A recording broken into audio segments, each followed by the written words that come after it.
إذا راه تلفت لك باش تحضري كمملحة ترافقيها مع الشوربة تاعك اليوم، روحي نقترح عليك هاد السوفلي بعجينة إكسبريس تمتم ديروها.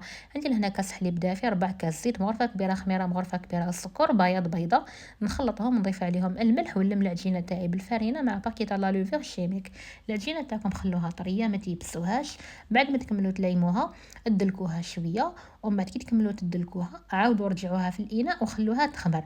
هنا كي تدلكوها هذا هو السر باش العجينة تاعكم تجيكم طرية، يعني ادلكوها حوالي 5 دقائق هكاك، ومن بعد عاودوا حطوها تخمر 30 دقيقة حتطلع لكم ويتضاعف الحجم ديالها. من بعد نروح نخدم كريمة الجبن، خلطت المكونات اللي راهم مذكورين في الفيديو، ضفت عليهم قطعة من المتميز هذا تاع بنة رمضان، راح يمد بنة هايلة في كريمة الجبن تاعي.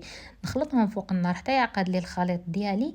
بعد ما يعقد لي الخليط تاعي نطفي عليه، ودوك هذيك نروحو نخدمو لي السوفلي تاعنا مع بعض. هنا كانت عندي كريمه الجبن اللي كنت حضرتها معاكم، تشكتشوكه اللي كنت طيبتها، والطون. شوفوا العجينه نص ساعه طلعت وخمرت، ديغازيتها فتحتها في بلون دو طرافاي، عاونت روحي بالفارينه كيف فتحتها.